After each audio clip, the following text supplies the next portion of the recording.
So we're just part of the whole kind of government, UN, NGO response, but we are an important part in the particular area, which is the south, which is Sindh and Punjab.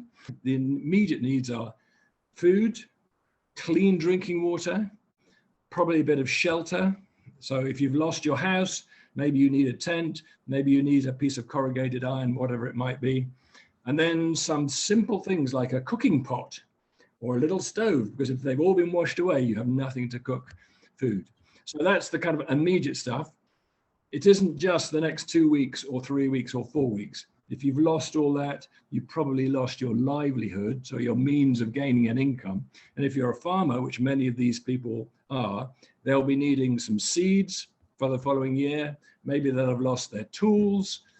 That's the sort of thing they need for the future. And shelter, maybe rebuilding houses, a new piece of iron, whatever they need.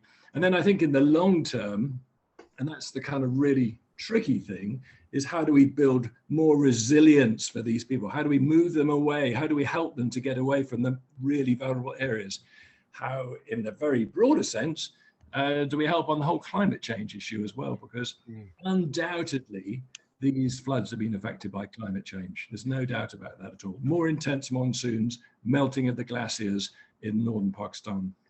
Who's going to be hit the hardest? It's the poorest people who will be hit the hardest, because they're the ones who live in the most vulnerable areas, on the banks of the rivers, in the low-lying areas.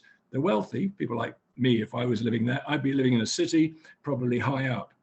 And I think that's really important. So those poor people, often families just with a woman, a husband, or a disabled person, they're the people who are going to have the hardest times. And I mean, Pakistan, obviously predominantly a Muslim country, and a lot of persecution for Christians, but there is a church in Pakistan, isn't there? And there are very active Christians, which presumably Tearfund partners with closely. Yes, that is absolutely right. The Christian church is a minority in Pakistan, so the majority religion is Islam. But the church is there. It is active. It's one of the kind of foremost organizations that help the poor, help the poorest. And when I was able to visit Pakistan in January, I was able to go and see the work, working with extremely poor and marginalized communities, a bit of education, a bit of support for very, very simple sanitation. And that's what I saw the Diocese of Hyderabad doing, because these are people right out on the margins of society.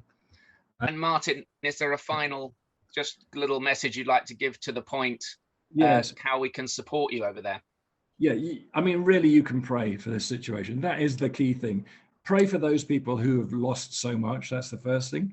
Pray for my staff and our partners who are responding. It includes the church. And pray for really vulnerable people, women, children. And then I suppose the big thing, pray for action on climate change globally. And if you are able to give to the appeal, we would be hugely grateful. Every penny does count.